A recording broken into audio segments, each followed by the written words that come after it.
I ain't going back to the retirement home until they fish my bed out of that sinkhole. Grandpa Simpson might have a point there. Some of New Zealand's rest homes, or aged care facilities as they're often called, are top of the line and state of the art, such as a brand new spot that's like a 5-star hotel in the Auckland suburb of St Heliers. Apartments start around a couple of $1 million, and once you're in them, and once you see the views and once you see the amenity, you realise that is incredibly good value. Some others, many of them in our smallest towns, while not quite in the state of the Springfield retirement castle, aren't good. Others can't survive financially and are shutting shop.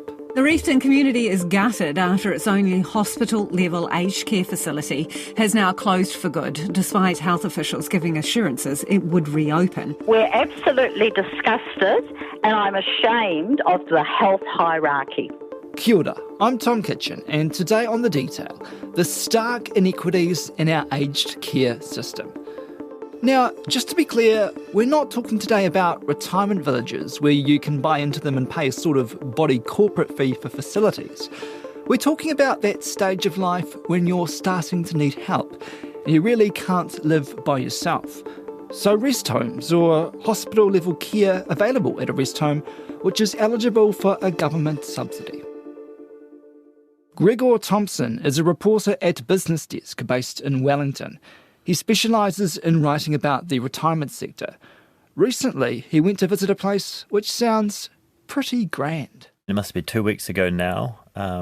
Oceania Healthcare, which provides retirement care and aged residential care, were kind enough to fly me up to the grand opening of their new kind of state-of-the-art aged care facility in St Heliers in Auckland. Here at Oceania, we are wanting to reimagine retirement living and aged care, and I think the Helier will deliver that in spades. The place is pretty flash, so as you enter, there's a concierge waiting outside. They have hybrid Jaguars that the residents can use. They've got a iced tea kind of fountain in the lobby just as you enter, so you can help yourself to iced tea when you get in there. Okay. If you look at the menu, you can get some caviar. I think it's like $170 to get some caviar in the restaurant downstairs. Basically, the place is like a 5-star hotel. That is flash.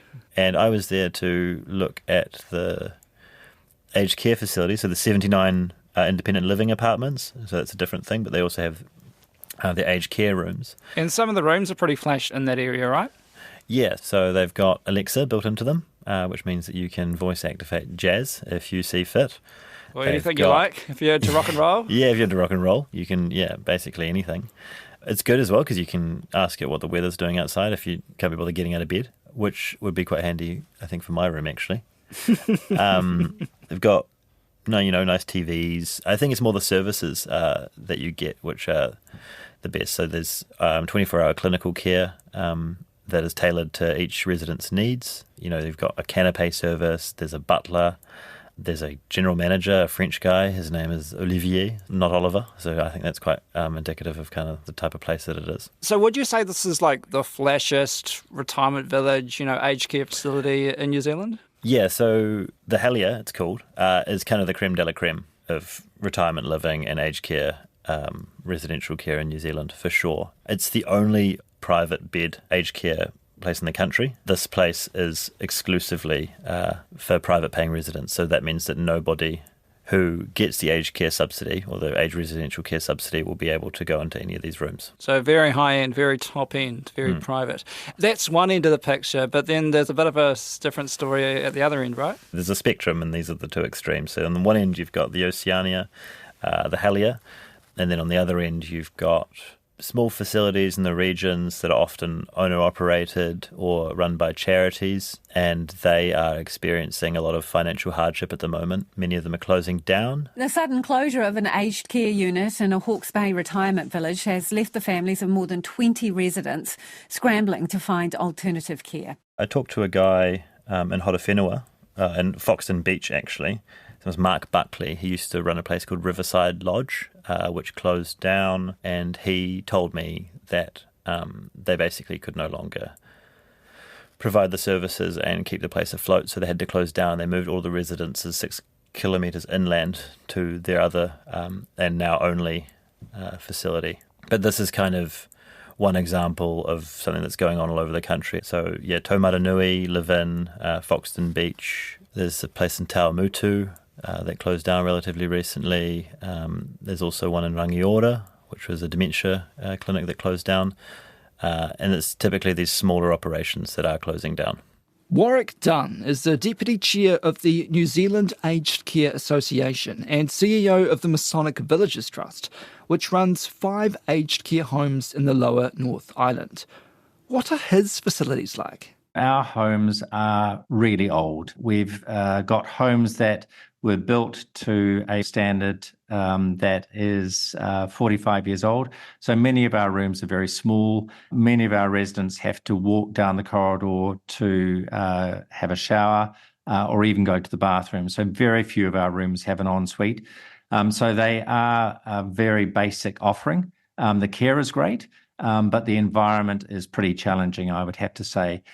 We've got one care home that we have recently spent a considerable sum of money refreshing and rebuilding, and that really is now state of the art, where all residents have an ensuite. They've got much more room. There's much better community facilities. And frankly, it's a place where I would be happy to go and receive care. But would you be happy to go and receive care in your other facilities? Look, I'd be happy to receive the care that we offer, but I wouldn't be comfortable in the environment. It's just not at a state where people today would want to see mum or dad receive the care. That's a pretty big admission, Warwick. I'd expect you to be selling these to me, but you're not. Oh, look, at the end of the day, the fundamental thing that really, really counts, Tom, is the quality of care. I am absolutely confident that the quality of care we offer is well in excess of what many do provide. The issue is, as a provider, the day rate that we have been receiving has been insufficient for us to invest in our care facilities, and thus we've got older facilities. And we do a lot around tidying them up, improving them where we can. But it's the bigger providers in the sector who've got access to external capital, who have really made the big shift in terms of quality of offering around the accommodation that's available in the sector. Yeah, we'll talk about some of that quality accommodation. And Oceania has just opened a Helier in St Heliers in Auckland, and that's pretty flash. I mean, would you like to provide that kind of care, a butler, caviar, an iced tea fountain to your residents? It does sound pretty impressive, doesn't it? But it probably sits outside of the population that we serve. We sit very comfortably in rural and regional New Zealand. We serve the sort of middle part of the market. Luckily, Warwick's been able to keep his homes open. We're very fortunate in that as a trust, we've also got quite a large offering of retirement village as well. That, alongside our care, makes for a financially viable operation for us.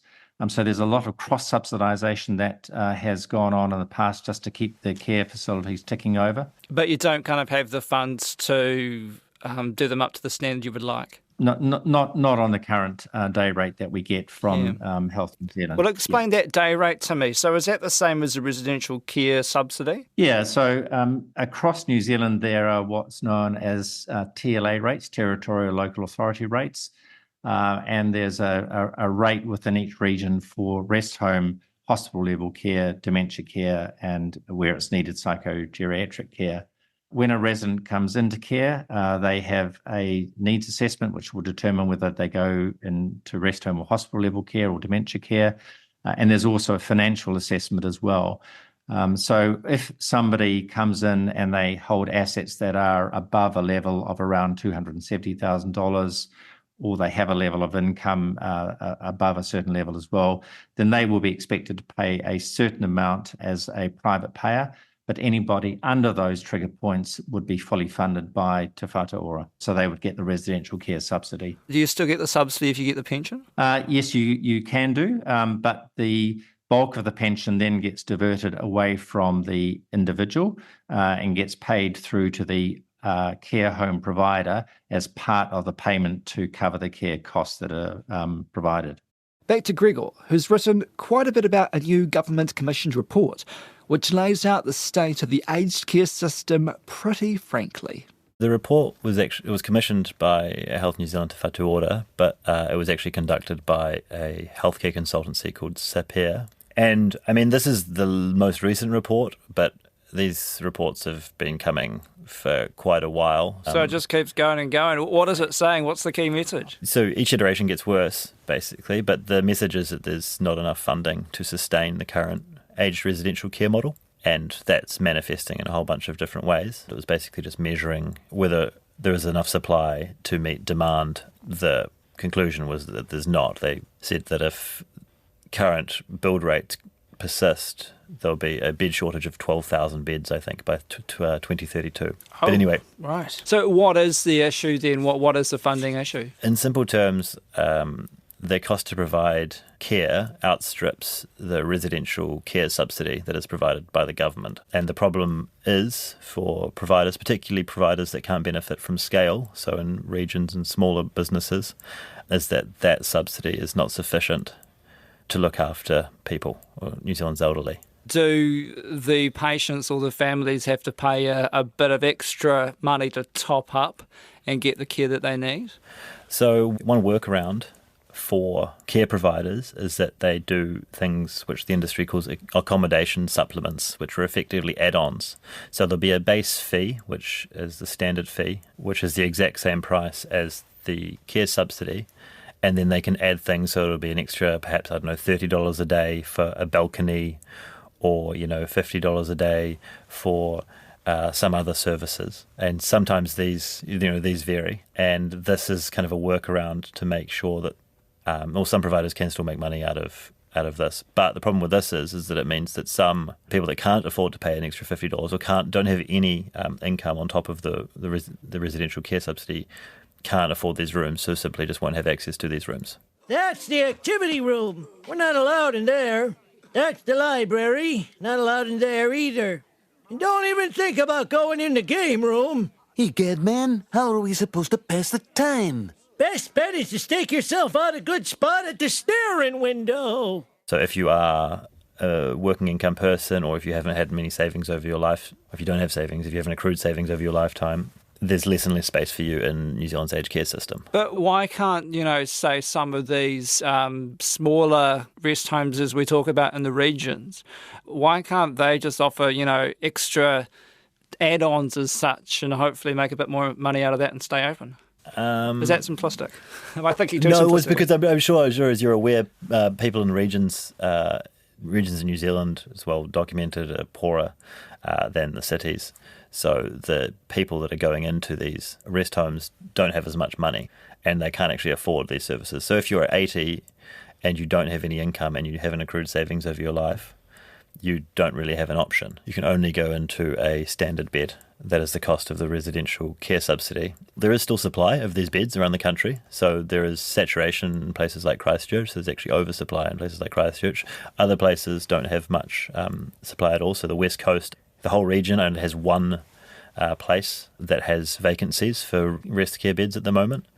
There are some places where there is supply, there are some places where there isn't supply. What that means is that if you can't find a place close to you, you'll have to travel quite a long way. You'll be put in a bed which is 250, 300 kilometres away from where you live, which means that your family will see you, infrequently. There's a whole bunch of knock-on effects. But as currently stands, there is enough supply in the country. Yeah. It's sparse and sporadic. So if you could pay more than the subsidy at one of Warwick's rest homes, what would you get? It could be a whole range of things. So the Aged Care Association did a survey this year, just to give you an idea, in terms of the median accommodation supplements that one can see across the sector. There's $22, and that's a larger room, no ensuite with no particular view, but you've got a larger room, up to $68, which is a larger room ensuite and a better view, and maybe a better TV or something else like that. If someone was only able to pay with the residential care subsidy and not able to get those extra things they can get under the accommodation supplement, etc., what kind of room would you give them? Our standard room is around 12 square metres, and that's what they get. The room, the access to bathroom or toilet are shared within the wing within which they live. And to be fair, that is what the sector was built on, and that was the expectation from the Ministry of Health at the time, that the sector was really funded to be built 30, 40 years ago. There's report after report that have been released about the state of the aged care system, right? The most recent one is from a company called Sapere, and that was commissioned by Te Whatu Ora Health New Zealand. It says some pretty stark things. Oh, look, it's very, very significant. And you're right. I mean, we've had numerous reports over the decades highlighting what's happening with our population growth, and numbers just don't lie. At the moment, we've got around 90,000 people over the age of 85, and those people are the largest consumers of aged care in New Zealand, evidently. It's going to double in the next 16 years to about 198,000 people. If you take the current sort of algorithms around use of aged care, either in home and community or in residential care, and you overlay that, we are not only going to be short of 13,000 beds in the next 10 or 15 years, but it's going to be 20,000 beds by the time we get to 2040. So it's a major, major issue for New Zealand. Yeah, well, I mean, just looking at this report and some of the issues that it talks about, I mean, it seems like there's very little change. Yeah, look, I was going through my filing cabinet the other day trying to sort of tidy it out. I still have a filing cabinet, believe it or not. And I came across a media statement from Ruth Dyson in 2002. And the things she was saying in that media statement in terms of a new approach to healthcare of older people are exactly what we're hearing out of Te Whatu Ora now. So we've lost 22 years there, and nothing has really changed over the 2 decades. Wow, okay. So, I mean, this report is like basically half a report, and they're going to do a little bit more later on that's going to be released, which is going to talk about policy change. This report is more about the state of the healthcare. Do you have confidence that things can change? Look, one of the things that has occurred over the last 2 years is that we've lost the 21 DHBs, which effectively ran their own areas. We now have a unified health system, and that is a much stronger basis from which to engineer the change that we're going to need to have if we're going to deal with the impact on the health system of people aging. So it seems both the problem and the solution here boils down to money. I asked Gregor if it was too simplistic to suggest that increasing the subsidy is the answer. So people have been calling for that for quite a while, but budget's coming up and the amount of money that is needed to fix this or get it back up to where it needs to be according to the Aged Care Association and others who are involved is probably too much for the government to stomach at the moment, particularly as it's cutting elsewhere. So what is the government thinking? I mean, you've talked to the minister, I understand? Yeah, so I went to Parliament and had a good discussion with Casey Costello, who's the Minister for Seniors, and she's been working with Dr. Shane Reti on this issue across Te Whatu Ora Health New Zealand. Casey Costello indicated to me that she is looking to get in a budget bid for 2025. So reform is not imminent. And this was a big part of the coalition agreement between New Zealand First and National. Obviously, Casey Costello, an NZ First MP, Shane Reti, National MP. Yeah, so the coalition agreement included a few policies, but one of them was to investigate the funding model for new residential care beds. And another one was an undertake a select committee inquiry into aged care provision. Mm-hmm. Neither of those two things have happened just yet, but you would imagine that New Zealand First will start acting on this issue. Do you know if the last government, Labour, looked at this? I mean, I know there was a bit of talk, but did they just commission report after report was told them the same thing? Well, the first report that they commissioned in 2017 with EY, which is 564 pages. I'm afraid I didn't get the time to read it. I reached out to Ernst Young, who undertook the report, and asked if they thought it was strange that Labour commissioned another report from Sapere 5 years later or so.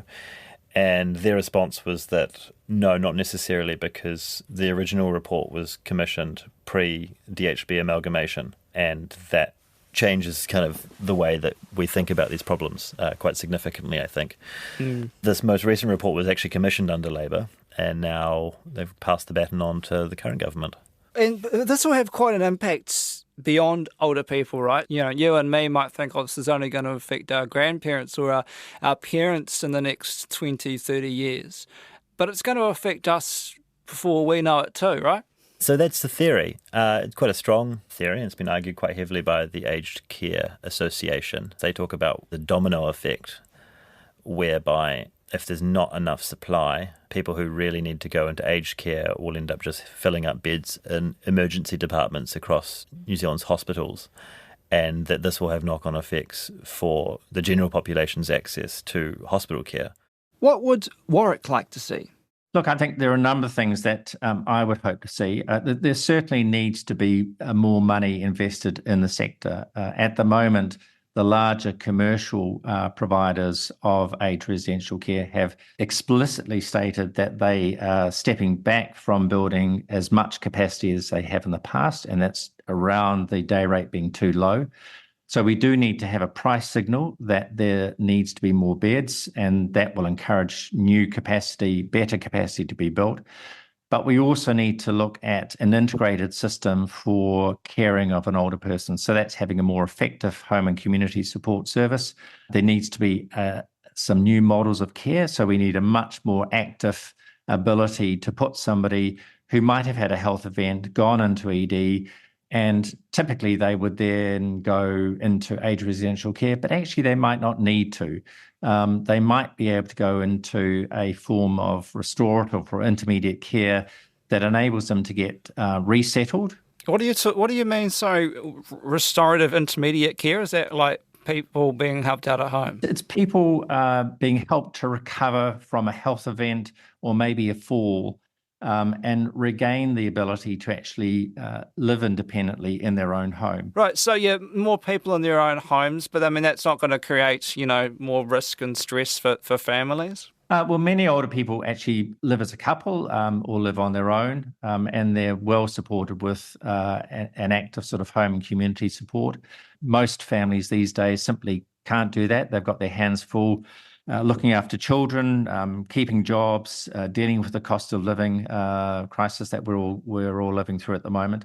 So I don't think families will be the answer in terms of stepping up and providing more help to keep older people in their homes. Okay, so we're not really going to have more supply, are we? Because, as you said, these big companies, want to step away from that. So is it about putting more public funding into building homes that companies like you could run? Look, I think it actually does get down to lifting the day rate to encourage all providers to not only build new capacity, but where you've got beds that are 40 years old, allow the provider to knock those down and build new beds with larger rooms, with en suites. Right. Do you think that's realistic? Increasing the subsidy, and, you talked about it yourself, a cost of living crisis? Look, we seem to be able to find money when we need to, when there's a crisis, and we are staring at a crisis at the moment. If capacity isn't